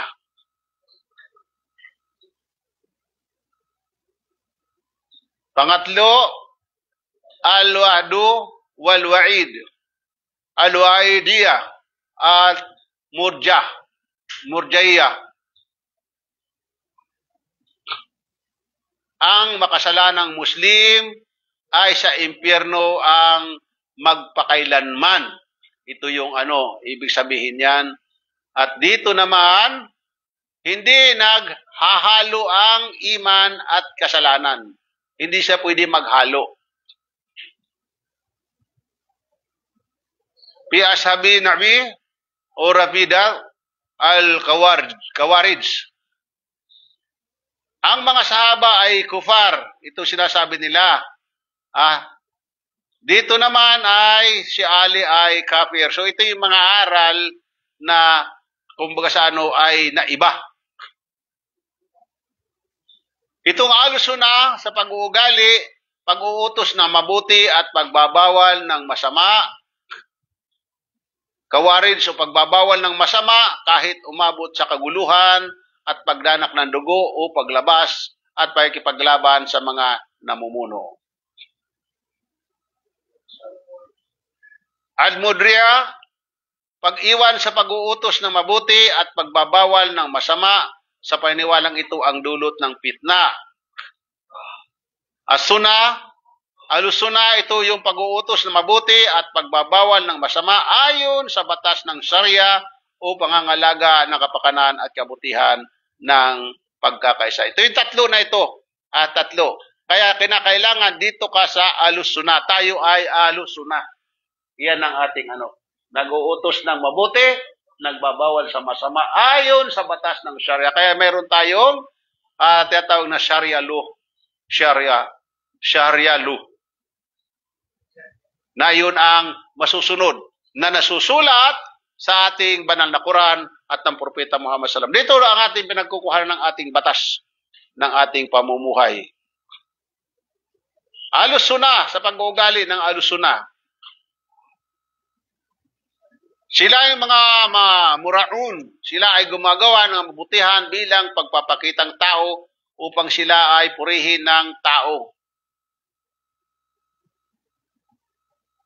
Ito yung mulamun, paggawa ng mga mabuting gawa o gawain sa walang kalayuning pagsamba sa para kay Allah Subhanahu wa Ta'ala, at yung alusuna, paggawa ng mga kabutihan para kay Allah Subhanahu wa Ta'ala. Ngunit sila ay pinupuri ng mga tao.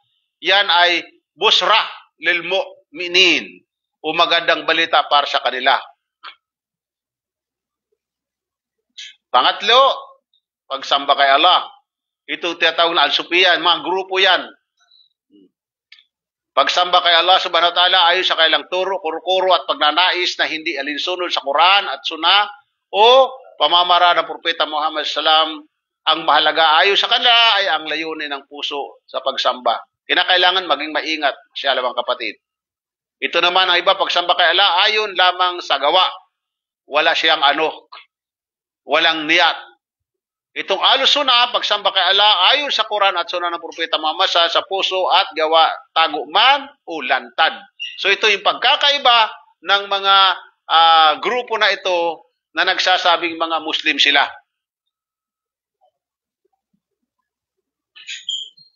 Okay mga kapatid, ilan na lamang ang ating natitira na malapit na tayo magsagawa ng sala. So, sino ba sa inyo pa dito ang hindi pa nakakapag-sagawa ng wudu, na hindi pa alam mag-wudu? Hindi pa alam mag-wudu. Kayo alam na ninyo, bro. Hindi mo pa alam. Pero nakapagsahada na ba ito? Nakapagsahada na siya?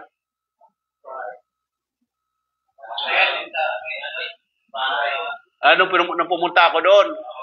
Alhamdulillah. So kayo ba mayroon na mayroon na kayong mga form? Sino ang walang form? Bro,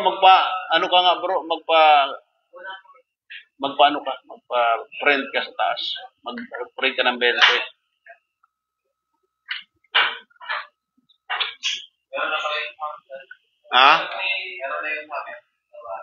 Nagbigay na kayo ng form sa akin, kumpleto na? So, paano lalakad yun? Kung kumpleto na yun, dalawang picture, at tapos isang serious copy na ikamit sa passport, ngayon, nag-print up na kayo ng form, di ba? I-submit nyo sa akin, inshallah, para makahabol kayo sa Hajj. Baka makano kayo sa Hajj. Makahabol kayo. After yan? After 3 months, pagkatapos ng Ramadan, bibilang ng 3 months. Kasi nasa 9 pang-siyam na buwan. Ay ang Hajj 12. 12 ng Arabic calendar.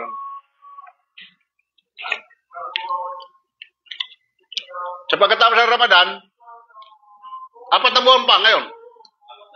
Abot na buwan po, mahigit. Hmm.